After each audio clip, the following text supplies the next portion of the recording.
السلام عليكم ورحمة الله. نحمده ونصلي على رسوله الكريم، أما بعد. فأعوذ بالله من الشيطان الرجيم. بسم الله الرحمن الرحيم. من المؤمنين رجال صدقوا ما عاهدوا الله عليه، صدق الله العظيم. جناب صدر باوقار، حضرات حاکم، معزز سامعین بزم، آج کی اس تقادری بزم سعید میں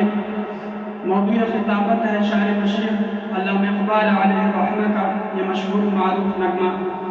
کبھی یہ نوجوان مسلم تدبر بھی کیا تو نے،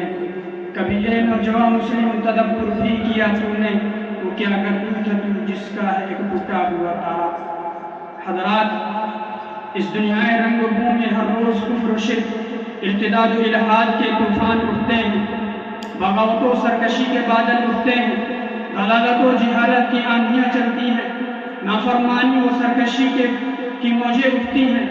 لیکن یہ حقیقت بھی یاد رکھی جائے کہ جب صالح ربانی نوجوان اٹھتے ہیں اور ایمان راسخ اور یقین کامل کی قوت قاہرہ سے لیس ہو کر میدان میں آتے ہیں اور اپنی دعوت حق اور صدائے ربانی سے ان کا مقابلہ کرتے ہیں، تو پھر ان ہوا و حرامیوں کا رخ موڑ کر مخاطب کرتے ہوئے کہتے ہیں وَقُلْ جَاءَ الْحَقُّ وَزَهَقَ الْبَاطِلُ إِنَّ الْبَاطِلَ كَانَ زَهُوقًا، اور کبھی ان طوفانوں کو پلٹ کر کہتے ہیں ذَلِكَ بِأَنَّ اللَّهَ هُوَ الْحَقُّ وَأَنَّ مَا يَدْعُونَ مِن دُونِهِ هُوَ الْبَاطِلُ، اور کبھی ان ضلالت و جہالت کے علمبرداروں کی آنکھوں میں آنکھیں ڈال کر حق کا اظہار اس طرح کرتے ہیں مِنَ الْمُؤْمِنِينَ رِجَالٌ صَدَقُوا مَا عَاهَدُوا اللَّهَ عَلَيْهِ، لیکن دنیا دم کا خود ہے، تاریخ حیرت زدہ ہے کہ آج اس امت کے ان نوجوانوں پر جن پر کبھی تاریخ فخر کیا کرتی تھی اور باطل کو للکار کر یہ کہا کرتی تھی باطل سے دبنے والے اے آسماں نہیں ہم، باطل سے دبنے والے اے آسماں نہیں ہم، 100 بار کر چکا ہے تو انتہا ہمارا۔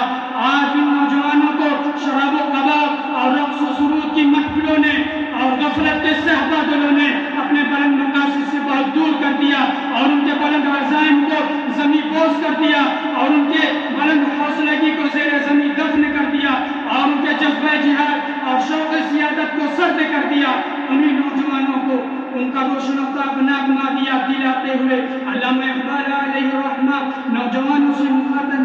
مخاطب ہے کبھی اے نوجوان مسلم تدبر بھی کیا تو نے، کبھی اے نوجوان مسلم تدبر بھی کیا تو نے، وہ کیا گردو تھا تو جس کا ہے ایک ٹوٹا ہوا تارا، تجھے اس قوم نے پالا ہے آغوش محبت میں، تجھے ڈالا تھا جس نے پاؤں میں تاج سر دارا، لہذا اے رائے حق کے مسافر، اے خدائے علم نظر کے راستہ، اب دیر مت کر، آگے بڑھ کر اسلام کی للکار کو پھر دنیا کے سامنے کر دے اور حق کی صدا اتنی زور سے لگا کہ باطل تھرا جائے اور حق کا غلبہ ہو جائے، کیونکہ حیات مسلم کا یہی مقصد اصلی ہے۔ یہ چند باتوں پر مبنی تقریر ختم کرتا ہوں۔ وآخر دعوانا الحمدللہ رب العالمین۔